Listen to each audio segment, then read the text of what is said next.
She smiles softly, unaware that a security guard is watching her with growing suspicion. Moments later, she's falsely accused, humiliated, and violently pushed to the ground, right in front of dozens of witnesses. But what no one in that mall realizes is who she truly is. Before we begin this powerful story, take a moment to like this video, subscribe to the channel, and turn on the notification bell. Your support helps us continue to share stories that open eyes, awaken hearts, and inspire change. It was a quiet afternoon at Grand Ridge Mall. Soft classical music floated through the air as people strolled past sparkling shop windows and upscale boutiques. The floor gleamed beneath designer shoes and luxury handbags. In the middle of this elegance walked an elderly black woman slowly, leaning on a wooden cane. Her name was Mabel.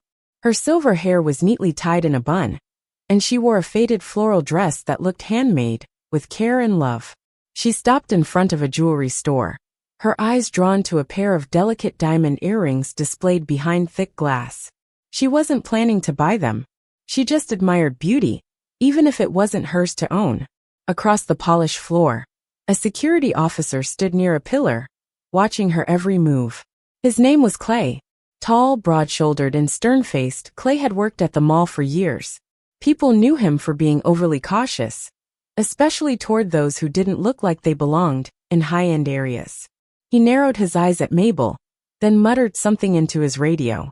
Another guard nearby glanced toward Mabel but said nothing. Shoppers walked by, some smiling at the old lady, others too busy to notice her. But Clay didn't look away. He began walking toward her slowly, his heavy boots clicking on the marble tiles. Mabel, still lost in her thoughts, didn't sense the approaching storm. When Clay reached her, he stopped just inches away.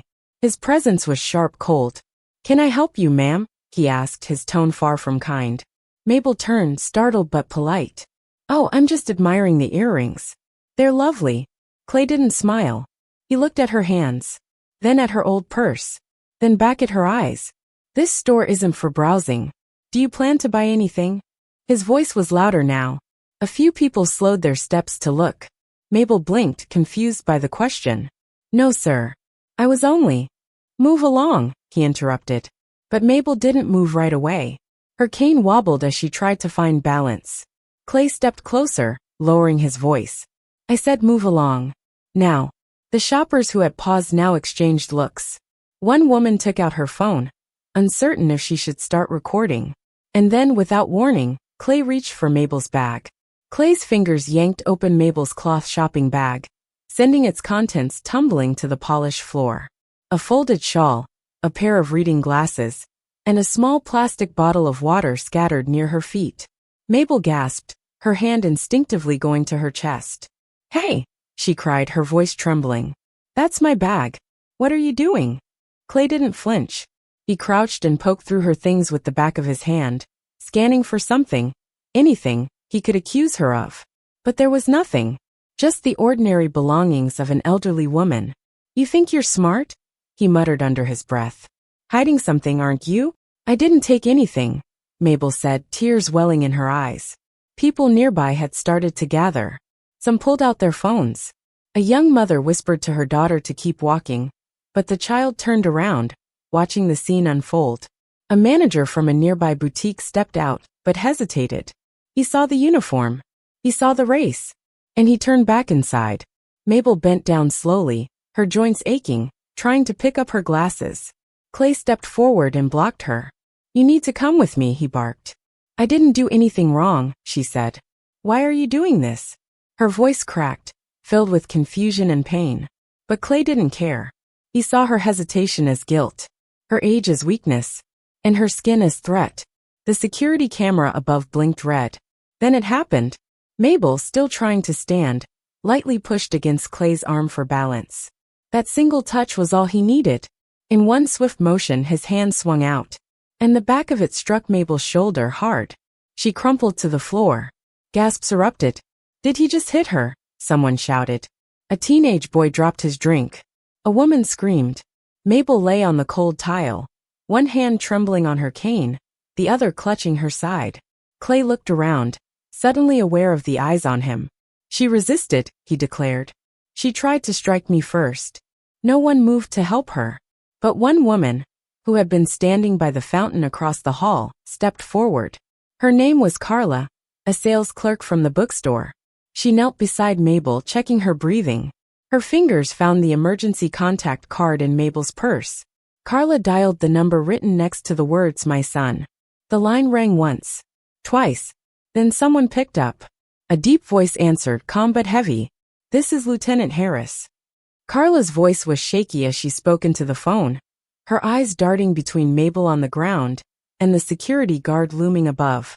"Sir, I found this number in a woman's purse. She's been assaulted by a mall cop. She's hurt. Please, she needs help." There was a moment of silence on the other end. Then the voice replied with a chilling calmness. "Where are you exactly?" "Grand Ridge Mall," Carla said quickly. "Near the central atrium, in front of Diamond Luxe." "I'll be there in 10 minutes. The call ended. Carla slipped the phone back into Mabel's bag and gently squeezed her hand. "Help is coming," she whispered. Clay stood nearby, arms crossed, his jaw clenched. He watched the growing crowd, now buzzing with outrage. Some shouted at him. Others kept recording. But Clay didn't back down. He was still convinced he had acted within his rights. She was acting suspicious. He snapped at a man who had confronted him. "Touching merchandise. Refusing to move. That's cause for action." But his words began to fall flat. The murmurs grew louder. A teenager's video had already been uploaded online. Comments flooded in. Notifications dinged. The situation was spinning out of control. Then came the sound that shifted the air. Sirens. But they weren't the usual mall security sirens. These were deeper, sharper. Official.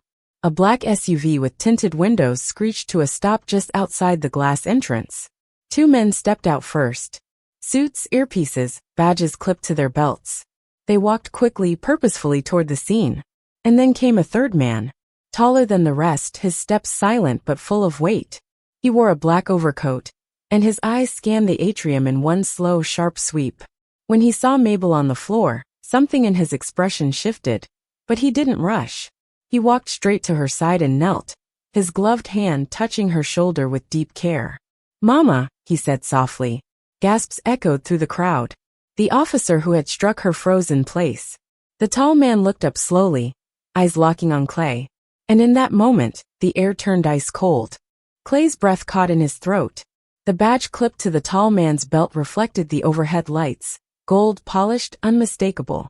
Lieutenant Marcus Harris, head of the Civil Rights Division, Federal Justice Department. His name had made headlines before. He had led investigations into police brutality cases, had shut down corrupt units. He was feared in the force. And he had just called the woman on the ground Mama. Marcus helped Mabel sit up gently, supporting her back with one arm, while his other hand brushed her gray curls away from her face. His jaw was tight, his voice low as he asked, "Did he hurt you badly?" Mabel nodded weakly. Her lips trembled, but she didn't speak. Marcus stood up. The silence in the mall was suffocating. Even the background music had stopped. He turned to Carla, and the young woman who had recorded everything. "Send me that footage," he said firmly, handing them a card. Everything unedited. Clay finally took a step forward, trying to gather the pieces of his confidence. "Sir, I didn't know. She didn't identify herself as." Marcus raised a hand, silencing him with a single gesture. He looked toward one of the federal agents behind him. "Cuff him." "What?" Clay's voice cracked. The agent stepped forward and grabbed Clay's wrist before he could resist. Cold metal clicked around his skin. "You assaulted a civilian," Marcus said flatly. "An unarmed elderly woman. In public. On camera. And you're wearing a badge." Clay's face lost its color. "It was protocol. She pushed me. She was resisting." Marcus took one slow step forward, his voice lowering. "She's 72 years old. She weighs maybe 100 pounds. You shoved her. You punched her. She had to lean on her cane just to stand. And you want to call that resistance?" Clay opened his mouth, but no sound came. The crowd had grown thick now. Shoppers, employees, even store managers had come out from their shops. Some recorded. Others just stared in disbelief. Clay's fellow guards stood frozen at a distance. Not one of them stepped forward to defend him. And still Marcus wasn't done. He took out his phone and tapped a number. "Get me the mall's head of security," he said into the speaker. "Right now. I want to know why no one intervened." One of the agents dragged Clay aside. His hands shook. Marcus knelt again beside his mother. "I told you to call me if you needed anything," he said gently. Mabel gave a faint smile, her hand resting on his. "I didn't want to bother you," she whispered. Marcus looked at her, his throat tightening. And in that still moment, his voice broke just enough to betray what he felt inside. The mall's general manager arrived moments later, escorted by a pair of nervous security supervisors. His suit was wrinkled from rushing. Beads of sweat dotted his forehead as he stepped into the circle forming around Marcus and Mabel. I didn't know," the manager stammered. "If someone had informed me, I would have." Marcus didn't even look at him. Instead, he nodded toward one of his agents. "Get the full surveillance footage from all nearby cameras. I want every angle. Every second." The manager hesitated. "We'll need clearance." "You have it now," the agent interrupted, flashing his credentials. Meanwhile, Clay stood to the side, handcuffed, his complexion ghostly pale. His fellow guards avoided his eyes. The confidence that had once fueled his arrogance had completely vanished. Every word, every move he had made was now a recorded mistake. Marcus finally turned to face him. "You didn't see her as a person," he said coldly. "You saw her as a stereotype." Clay's mouth quivered, trying to find some excuse, but he could feel the weight of the stares pressing in on him like a tide. "You looked at an old woman and saw threat," Marcus continued. "You saw color before you saw kindness. You saw difference before you saw dignity." Shoppers around them stood in silence. Even the hum of the escalator seemed distant now. "You want to wear a badge?" Marcus said, voice hardening. "Then you answer to something higher than your own bias. You answer to justice." He turned back to Mabel and carefully helped her up. The crowd instinctively parted, creating a clear path. As they walked past, Clay's knees buckled. He sank slowly to the floor, unable to stand from the shame. Outside the mall, media vans had begun to arrive. Reporters raised their mics. Flashes went off. But Marcus didn't stop. He opened the back door of his SUV and helped Mabel in, tucking her cane by her side. Before getting in himself, he paused and looked back through the glass doors of the mall. Clay sat there, still in cuffs. And the world had started watching. Inside the mall, the atmosphere had shifted from curiosity to stunned silence. No one expected the woman lying on the floor to be the mother of a man whose name held weight in the nation's justice system. And yet the truth had been laid bare mercilessly. Clay remained seated against the wall, wrists cuffed behind him, sweat soaking through his uniform. His face was pale, eyes wide. He no longer looked like a man with authority, but like a boy who had just realized the full weight of what he had done. Across the hall, the young woman who had filmed the entire scene, Layla, uploaded the video in real time. Within minutes, it was being shared across platforms. Comments exploded with outrage. View counts surged. News headlines began to update before anyone could process what had just happened. Mall guard punches elderly black woman. Turns out her son is federal officer. Lieutenant Harris's mother assaulted. Justice swiftly delivered. Back outside, Marcus sat beside Mabel in the SUV, holding her hand as they waited for the paramedics. Though his face remained composed, his eyes revealed the storm inside him. "Are you sure you don't want to go to the hospital?" he asked softly. Mabel gave him a weak smile. "Not yet. I just want to sit with you." He nodded. Moments later, an older black man in a cream blazer stepped up to the open door. He was Pastor Reynolds, a longtime family friend who had heard the news and rushed over from his nearby church. "Marcus," the pastor said, nodding with gravity, "the Lord has strange ways of revealing truth." Marcus looked at him. "This shouldn't have happened to her. Not to my mother. Not to any mother." The pastor placed a hand on his shoulder. "And yet it did. But now the world sees." Back inside, Carla the bookstore clerk walked past the security station. Her hands trembled as she took off her mall-issued badge and set it on the counter. "I can't work in a place that protects people like him," she said. The head of security stood frozen.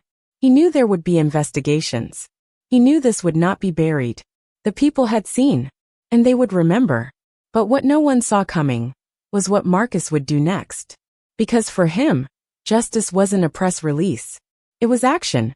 The next morning, the news had already swept across the country. Every major network replayed the footage from the mall. Mabel's quiet dignity, Clay's brutal arrogance, Marcus's arrival. The nation was watching. In the Department of Justice headquarters, Marcus sat alone in a glass-walled conference room. He had already submitted the necessary paperwork to initiate a formal investigation, not only against Clay, but against the entire mall's security agency. He had uncovered multiple complaints that had been ignored.